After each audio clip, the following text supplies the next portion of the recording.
that gets back to Stan.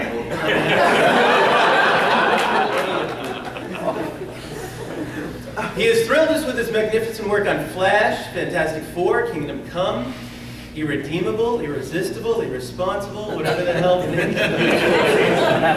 The Justice League, Daredevil, and what's the one you guys do, Barry? I'm not talking to you anymore.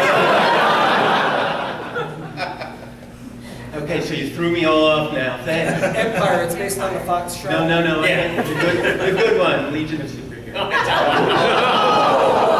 That was the setup. Yeah. Come with me, Barry Kitson. With my brother. I used to like him. Mark and I have been friends for the past 20 years, and as the story goes, we bonded immediately, sharing a side, I already told the story, sharing a similar background, a similar sensitivity, a similar passion for comics, and a similar all-consuming obsession with a fellow comic book professional that most both loathed and reviled. It's not about me, Todd. Let's move on. This is something else. Anyway, but over the years I have come to know a different Mark Waid than you know. The world knows Mark Waid, the storyteller, the craftsman, the writer who's dynamically and lovingly taken our favorite four-colored characters to the edge of the earth and beyond. You know him as the incredible encyclopedia of comic book knowledge, the man who, at the drop of a hat, can tell you what was the issue number of the Brave and the Bold story that featured the Atom manipulating Batman's brain? 115.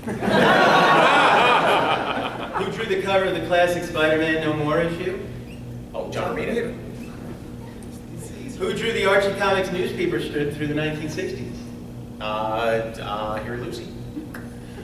But what does he know of real-world questions? The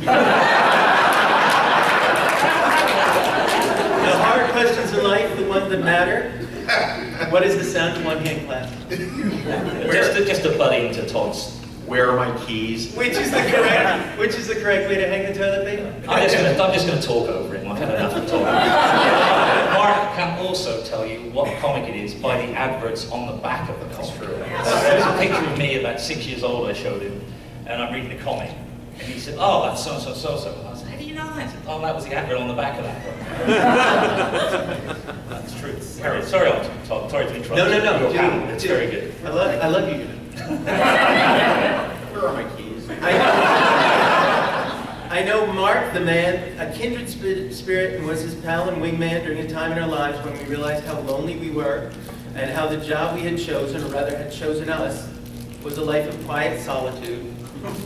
Sure, the comics game seems like one of exotic travel and exciting parties, but it is not. It is a life of isolation as we sit in our offices or studios, a life that stifles any possibility of socializing, of meeting new people, and yes, new ladies. I can recall a time when Mark and I were both down in the dumps and over the state of our social lives, and for months prior to meeting up at one convention or another, I don't know where it was, we made a pact, a solemn vow that we would climb out of our nerdy shells, that we would cheer the other one on, and that we would each be each other's wingman and meet some women outside of the comics convention scene. We were, after all, smart, attractive, and in many ways charming guys who deserved to find happiness. We set out and landed in a small karaoke bar. Both of us have lovely singing voices. We do. This is We true. do. We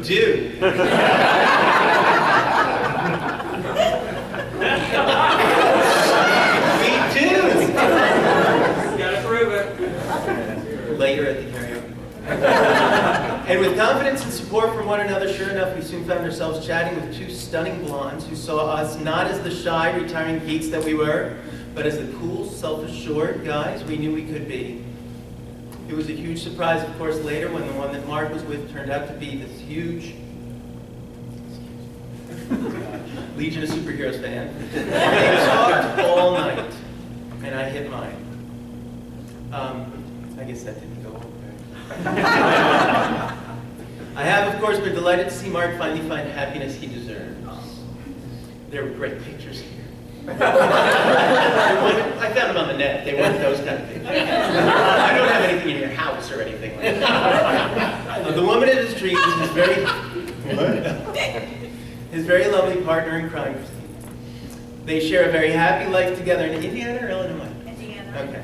They own a comic shop that I have not been invited to. And all his dreams have come true. We have all watched Mark become a better and better storyteller over the years. We have seen him succeed and triumph with each and every project that he has taken on.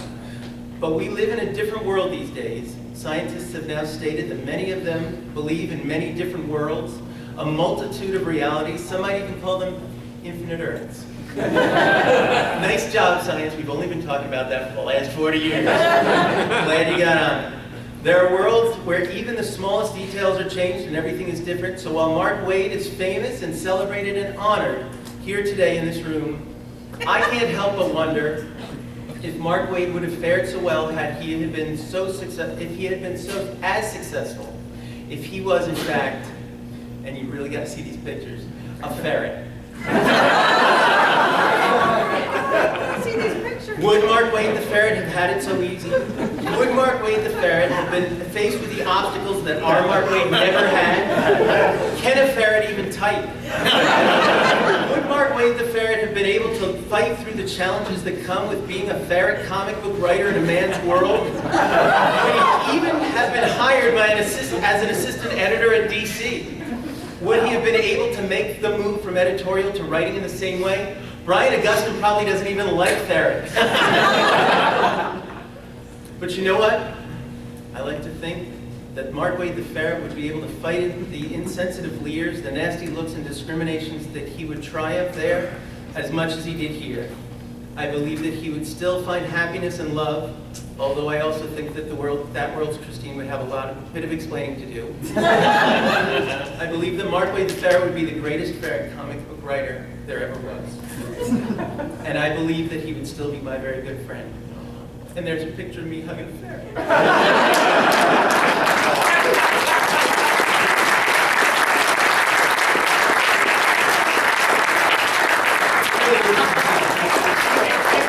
I would love you still, even if you were a ferret. There's a picture of you hugging a ferret. You know, in the UK they have competitions for how long people can keep ferrets down their trouser legs. I'm not sure if you do that in the States, but I found that all last bit very disturbing. Mark, you have worked with these fine people. Yes. And, Until now. but also a great many others. You know, Peter Krause and Mike Moringo, Yeah. and Chris Emney and all. These days, it's been mentioned, you know, you get pretty much the ability to pick and choose who you get to work with. So what do you look for in a collaborator these days?